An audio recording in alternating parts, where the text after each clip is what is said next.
Salut les récifalistes, bienvenue dans ce nouvel épisode, le 6e de notre série tuto Comment faire un aquarium récifal de A à Z. Notre sujet du jour est dédié aux pompes de brassage. N'oubliez pas de vous abonner, de mettre un petit pouce bleu et un commentaire, ça fait toujours plaisir.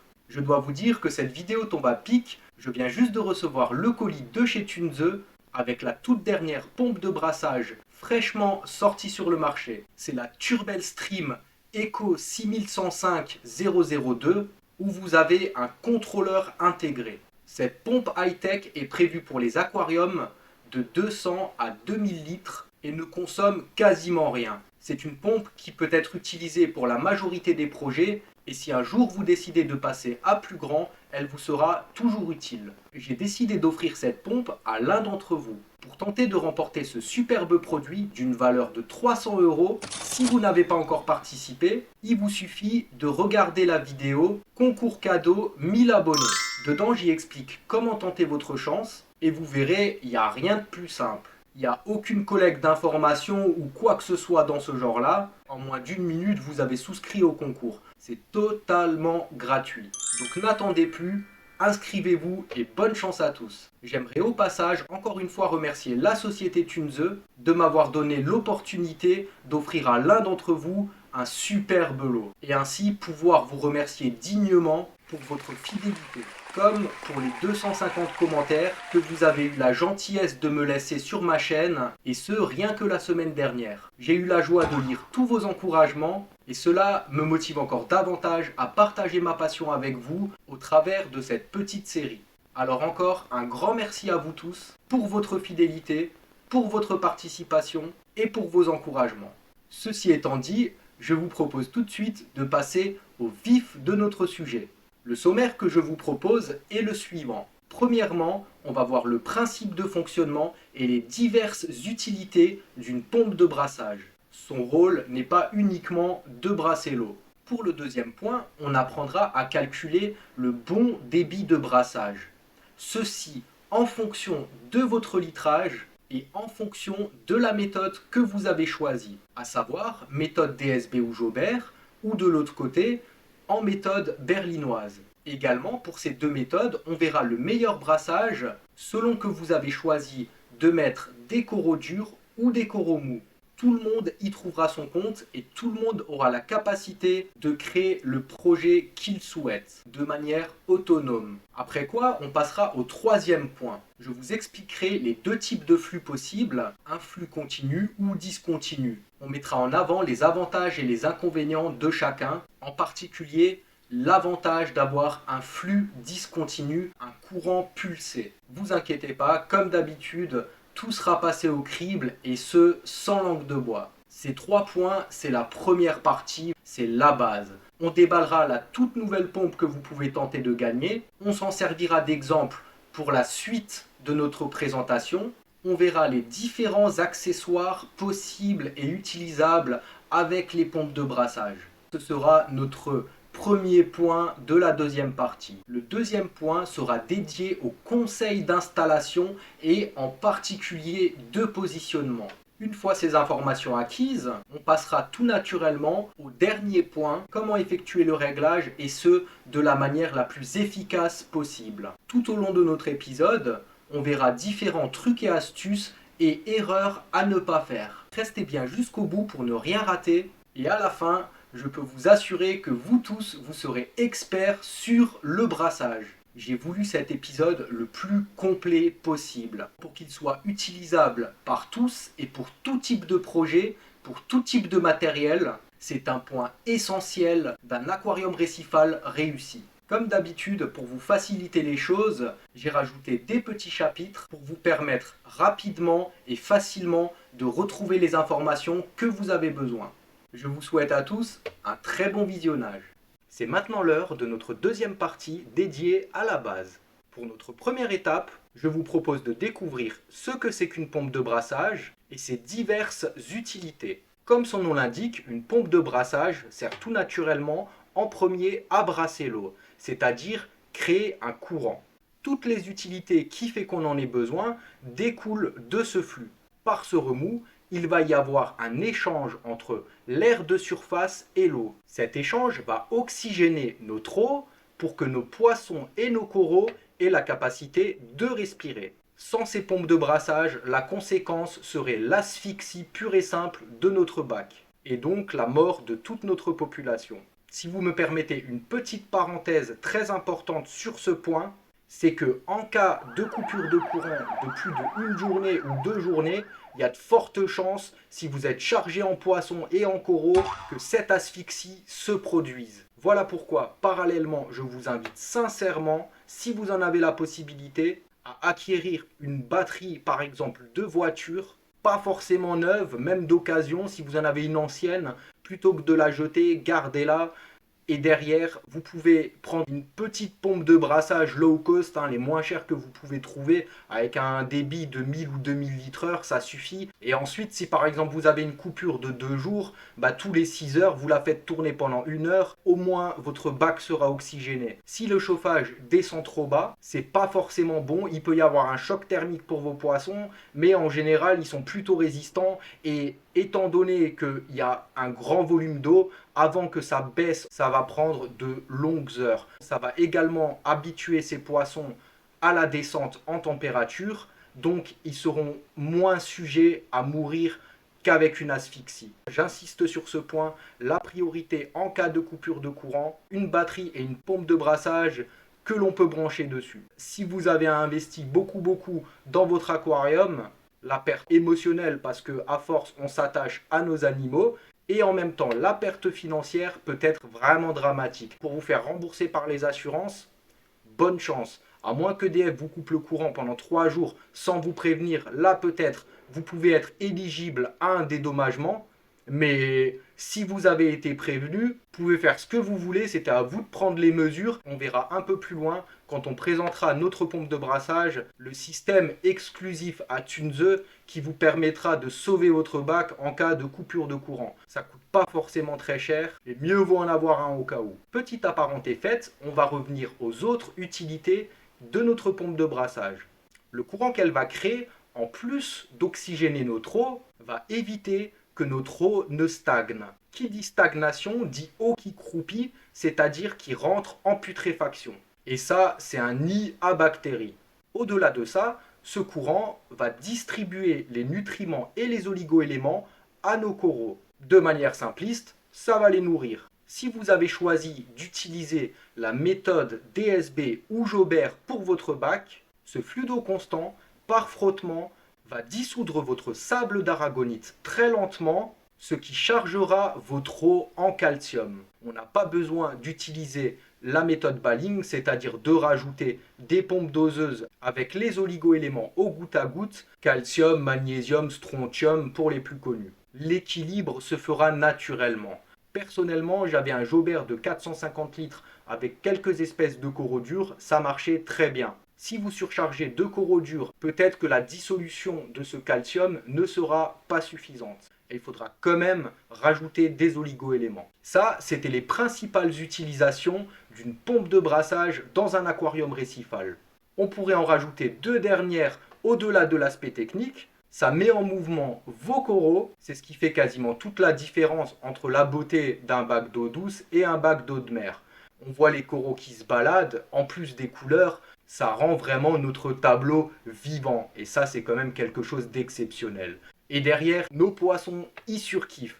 J'ai pas trouvé d'autre expression. Si je vous dis ça, c'est que je repense à un couple de clowns que j'avais. Quand ils n'étaient pas dans l'anémone, ils passaient leur temps à se mettre dans le courant. Ils se mettaient juste un peu avant la bouche de la pompe et d'un coup, ils se mettaient en face du courant. Ils essayaient de rester le plus longtemps possible avant de se faire complètement éjecter parce que le flot était quand même assez puissant. C'était leur petit jeu et ils pouvaient faire ça du matin au soir. Je prenais vraiment beaucoup de plaisir à regarder la scène. C'était une attraction pour laquelle je ne me suis jamais lassé. Et les amis qui passaient à la maison, eux aussi, étaient amusés et étonnés parce qu'il faut être franc, c'est pas quelque chose que l'on voit tous les jours. Suite à l'examination en détail de tous ces points, on pourra valider une pompe de brassage. C'est plus qu'important, c'est obligatoire dans un aquarium récifal. Un peu plus tard dans la vidéo, Sur le troisième point de notre première partie, on va voir quelques exemples de différents modèles de pompes de brassage qui existent sur le marché et de plusieurs formes. Mais juste avant, je vous propose de passer au deuxième point, comment calculer le débit de brassage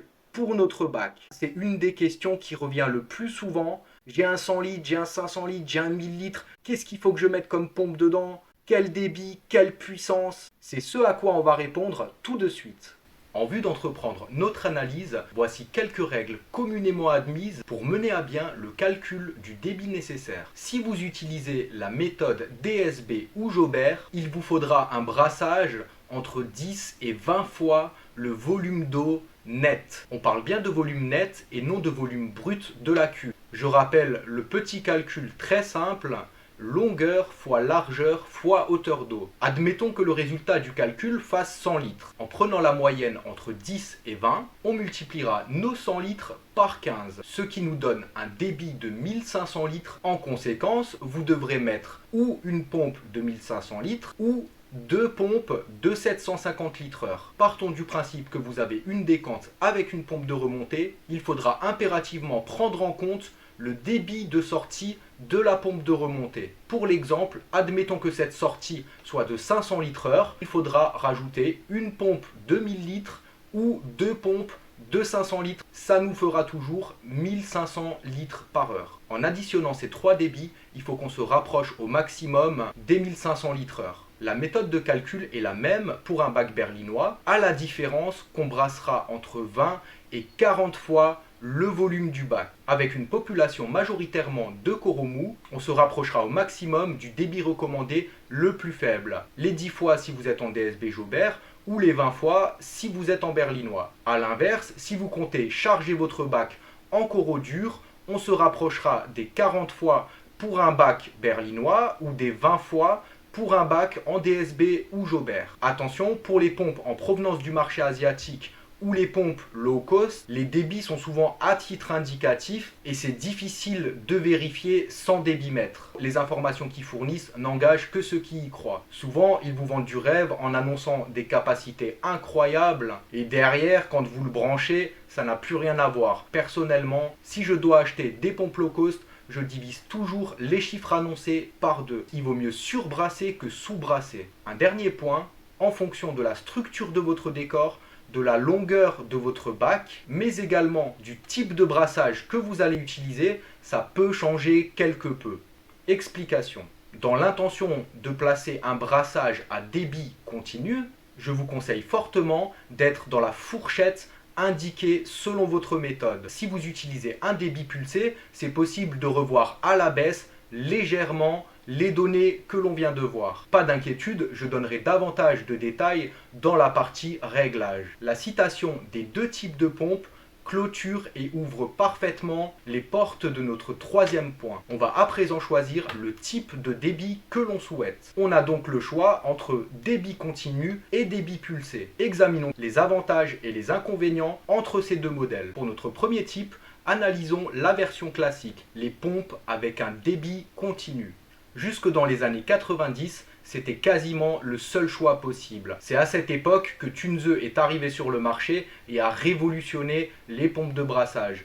D'ailleurs, pendant très longtemps, il dominait largement le marché. C'est seulement entre 1950 et 1960 que la maintenance de nos espèces furent réellement possibles. Grâce entre autres à l'électrification de nos maisons, des premières pompes de brassage, aussi avec l'arrivée des sels marins synthétiques, des premières filtrations mécaniques et du silicone. C'est seulement en 1959 que Li Ching-Heng a été le premier à mettre des roches vivantes dans son bac. Et 2 ans plus tard, ça paraissait dans la presse spécialisée.